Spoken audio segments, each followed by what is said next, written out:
और हम जानते हैं कि जो लोग परमेश्वर से प्रेम रखते हैं उनके लिए सब बातें मिलकर भलाई ही को उत्पन्न करती हैं, अर्थात उन्हीं के लिए जो उसकी इच्छा के अनुसार बुलाए गए हैं। ये वचन, ये बात हमारे विश्वास का आधार है कि हम कभी भी ना गिरें। हमें शायद लगे कि मेरे साथ ये क्या हो रहा है, हालात चाहे कैसे भी हों, अगर हम परमेश्वर से प्यार करते हैं और उसकी इच्छा के अनुसार, उसके मकसद के अनुसार अपनी जिंदगी को गुजार रहे हैं, तो हम ये जरूर जानेंगे कि वह हमारे लिए मिलकर भलाई को उत्पन्न कर रहा है। अभी शायद हमें लगे कि ये सब बहुत गलत और बुरा हो रहा है, लेकिन एक दिन हम जरूर साफ साफ देखेंगे कि ये सब क्यों हुआ था। जैसे बादशाह दाऊद लिखते हैं भजन संहिता 27:13 में कि यदि मुझे विश्वास न होता कि जीवितों की पृथ्वी पर यहोवा की भलाई को देखूंगा तो मैं मूर्छित हो जाता। आज इस वीडियो में हम बात करने वाले हैं उम्मीद के बारे में, यानी होप के बारे में, और इसे हम बहुत गहराई में लेकर जाएंगे क्योंकि उम्मीद हम देखेंगे मौत में। सबसे पहली बात, हमें इस हकीकत का सामना करना पड़ेगा कि हम सब एक दिन मरने वाले हैं, अगर प्रभु यीशु मसीह इस पृथ्वी के ऊपर हमारे मरने से पहले नहीं आते हैं तो।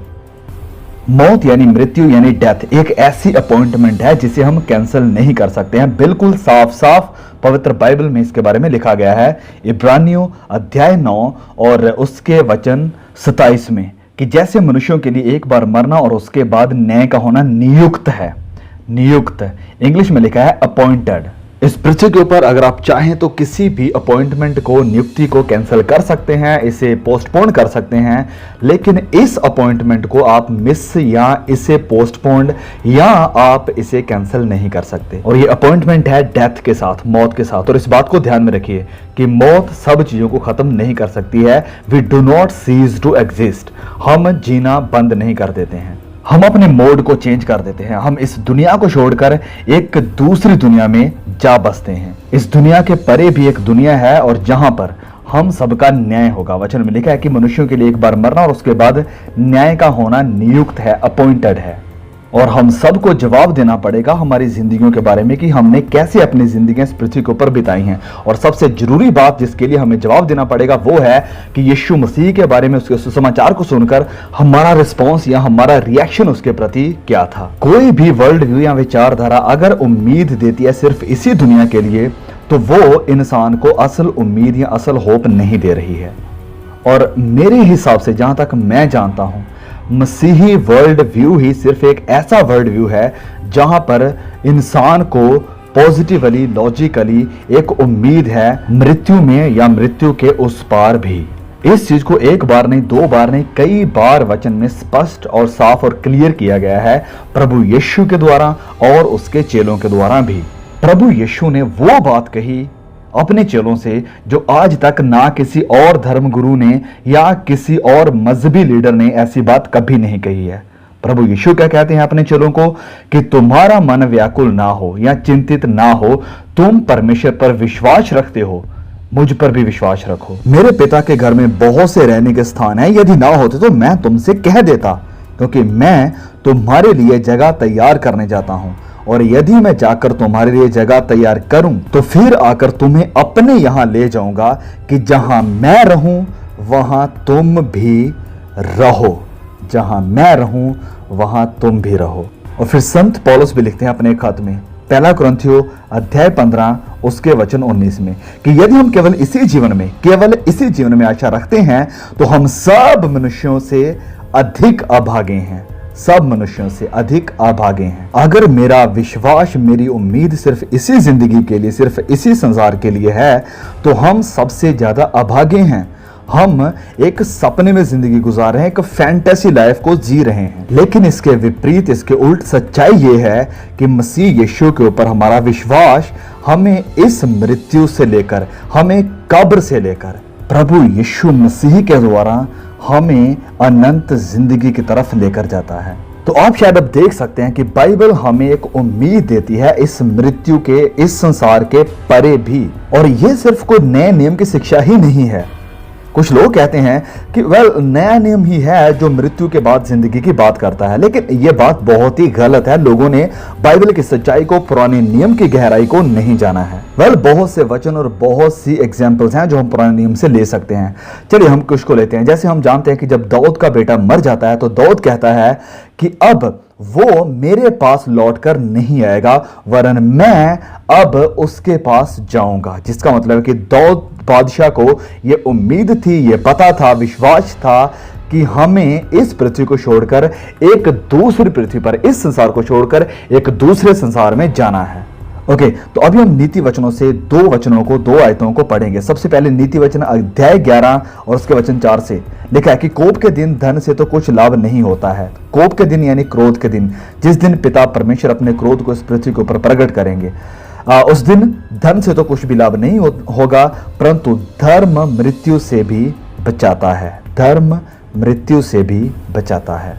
आप जितना चाहें उतना धन इकट्ठा कर करके अपने घर को भर सकते हैं, अपने बैंक अकाउंट्स को भर सकते हैं, लेकिन हर कोई इस सच्चाई से वाकिफ है, इस सच्चाई को जानता है कि आप या मैं या कोई भी इस पृथ्वी से अपने इकट्ठे किए हुए धन दौलत को यहां से लेकर नहीं जा सकता है।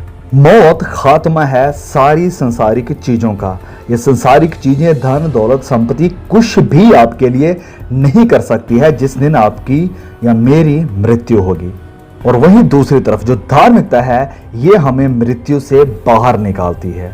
धार्मिकता का रास्ता वो रास्ता है जहां पर हमारी सारी चिंताएं खत्म हो जाती है और मृत्यु का जो खौफ या जो बोझ है हमारे ऊपर, वो जाता रहता है। फिर जब हम पढ़ते हैं नीति वचन उसके अध्याय 14 वचन 32 से, तो यहां पर लिखा है कि दुष्ट मनुष्य बुराई करता हुआ नाश हो जाता है, परंतु धर्मी मनुष्य को मृत्यु के समय भी शरण मिलती है। या इंग्लिश में किसी और ट्रांसलेशन में लिखा है कि मृत्यु में भी एक उम्मीद है, एक आशा है। तो ये वचन ध्यान से देखिए क्या कह रहा है कि दुष्ट मनुष्य बुराई करता हुआ नाश हो जाता है। इंग्लिश में लिखा है when calamity comes the wicked are brought down, मतलब कि उनके लिए कोई उम्मीद नहीं है, उनके लिए सारे उम्मीद के दरवाजे बंद हो जाते हैं। लेकिन धर्मी के लिए लिखा है कि मृत्यु के समय भी शरण है, रेफ्यूज है खुदावंद में, परमेश्वर में। और ये सारी बातें पुराने नियम से है, ना कि नए नियम से। उदाहरण के लिए जब हम नए नियम में आते हैं तो पौलुस लिखते हैं दूसरा तिमोथियुस अध्याय 1 और उसके वचन 9 से लेकर 10 तक में संत पौलुस बात करते हैं अनुग्रह की, दया की, जो हमने प्रभु यीशु के द्वारा पिता से पाई। और इसकी कोई शुरुआत नहीं हुई, वरन ये पिता के प्लान में, उसकी योजना में अनंत काल से थी। तो बहुत ही खूबसूरत वचन है। चलिए इस वचन को पढ़ते हैं। लिखा है कि जिसने हमारा उद्धार किया और पवित्र बुलाहट से बुलाया, और ये हमारे कामों के अनुसार नहीं, ये हमारे कामों के अनुसार नहीं, पर अपनी मनशा और उस अनुग्रह के अनुसार है जो मसीह यीशु में अनादि काल से हम पर हुआ है।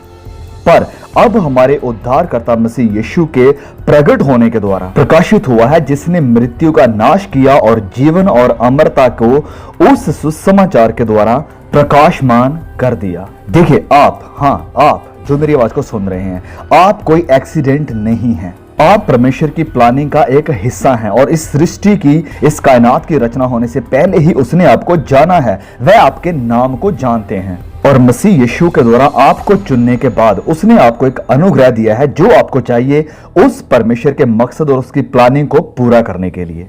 लेकिन यह जाहिर या प्रकाशित या रिवील नहीं हुई थी जब तक प्रभु यीशु नहीं है। इसलिए यह वचन कहता है कि पर अब हमारे उद्धारकर्ता मसीह यीशु के प्रकट होने के द्वारा प्रकाशित हुआ, जिसने मृत्यु का नाश किया और जीवन और अमरता को उस सुसमाचार के द्वारा प्रकाशमान कर दिया।